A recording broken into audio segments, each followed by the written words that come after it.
Everybody, Michael here from Replica Airguns. I've got my KJWorks M700 bolt action CO2 rifle, and we're going to put 5 rounds through here approximately. Hopefully we get 5 rounds through here. It's a 9 to 10 shot magazine, but I find it's just a little weird sometimes. Okay, I had a round in there. We'll just empty that out. I've been having a little bit of problems with feedings. Okay, that one went in. Got to watch it when it feeds. Sometimes they don't quite feed very well. This is a long gun.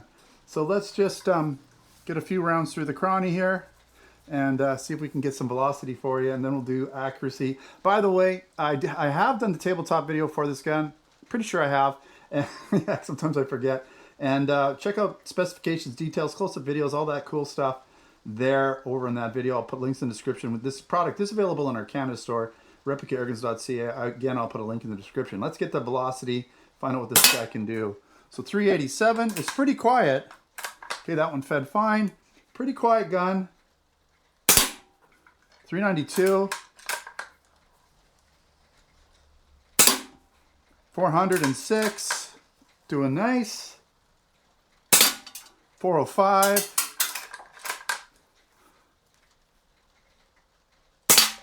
400. We'll do another one here. They're being pretty consistent for sure. 402, why not? I'll just load it up again for the targets portion of this test. 30 feet downrange, 400. And I'm probably just gonna average the last 5 or so, 392. So I'll probably average just past this one. It starts to slow down. Sometimes the guns cool down, CO2 or even gas. In this case, it's basically propane gas. Can cool the barrel down and slow it down a little bit over a consistent bunch of shots. All right, so we're going to put the target up 30 feet down range. I'm going to basically do whatever I can, which would be 8 to 10 rounds into that target. Depends if I have a misfeed or not. And we'll see if we can get a decent grouping from this gun. I do just have a basic red dot on here that I just threw on this guy right here. And it's working for now. It's all I had lying around because it doesn't come with sights. So you're going to need to put something on here, preferably a scope. But at this range, 30 feet, a red dot's just fine. Okay, let's set that target up and see how well it does. I've set my paper target up 30 feet downrange. I've got 10 rounds loaded in here. Topped up the gas a little bit just to make sure we get through this mag. By the way, I don't think I mentioned it, but the temperature is not exactly super hot. So that velocity was pretty decent considering it's only like 17 or 18 degrees in here. That's Celsius.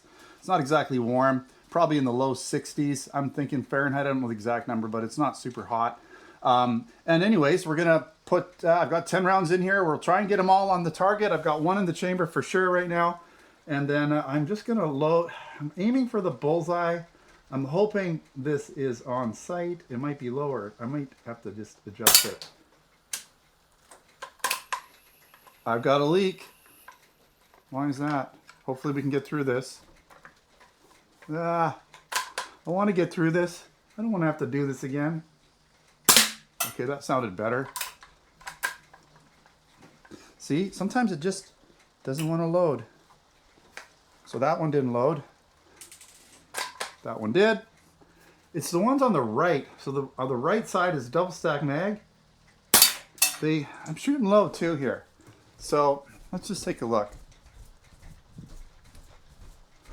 Yeah, okay, we're gonna shoot at the top of the target and see if I can get at least 7 or 8 rounds in here, whatever's left. Maybe I'll throw a few extra in there. That one seemed to load. I'm aiming at the very top for the metal piece there because we're shooting low. There we go. That's better. Okay, so that's better.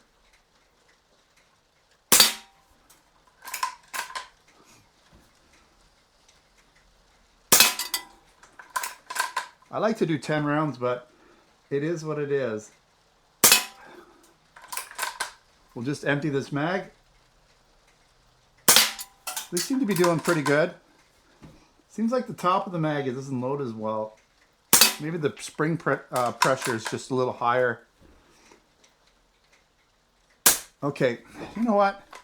I'm gonna throw a couple more in here just so that I have them. Let's just throw a couple more in.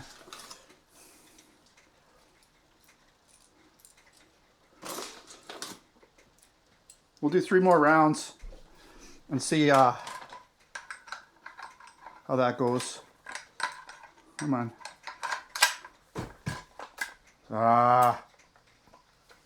This is the thing with this loading of this. It just sometimes it just doesn't load. So I got 2 more. That first round, it went sideways. Didn't quite feed into the barrel. And we got no more. That's it. Okay, it is what it is. I'm gonna get my meta glasses going again because they shut down because it took so long. Okay, all right, so my meta glasses are back and running right now. I mean, it's accurate. I'm not gonna lie, it's accurate. That, we'll just call that an anomaly. Look at that, that's a 1-inch grouping. And so basically I was shooting low when I was aiming for the bullseye, so I aimed for right about here, and it shot down. So that's a sight issue. This sight, I did adjust it as high as I could, but some of these inexpensive sights, just, there's my last round. Some of these inexpensive sights, just adjustments can be a little crazy. It's just a cheap red dot, so keep that in mind for this test. But at 30 feet, that should make a big difference. But I wasn't able to get my sight higher. I adjusted it as high as it could go, and it was like basically 5 inches too low. So that's why I had to aim at the top. But, you know, I did adjust it for left to right. That seemed to be pretty close. 1-inch grouping on the shots. Sorry I didn't get 10 in there. This gun was sort of misfeeding, and that's a thing with it. Because I've gone through several magazines when I was sighting it in, and I was having that same problem, where basically what happens is the BB that's sort of, so when you have double stack, they zigzag. And so the BB with the ones that are on the right side, when you go to push this in, they tend to want to wing to the right, and they miss the barrel, and they kind of go down this little weird spot and get jammed in beside the barrel. It's really weird. There's this hollow spot, and I had to like pull one of them actually out of there, and it was quite difficult to get it out. It was like pressure fit in there. So that's maybe a weird design flaw in this with this guy. I don't know why. I don't think it's the BBs. They're just standard, 0.25 gram airsoft BBs. Not a big deal. They should be fine. They're a high quality BB, so that's kind of weird how that's happening, but it does shoot pretty nice. Other than that weird loading situation that doesn't seem to be as affected once you, like, I'd say if you load 8 rounds, it's not as big of a deal, but if you go full 10 rounds, that higher pressure kind of wants to push that BB maybe up and over to the right, and that's why it misfeeds. That's just speculation, but that's what it seemed like was happening for me.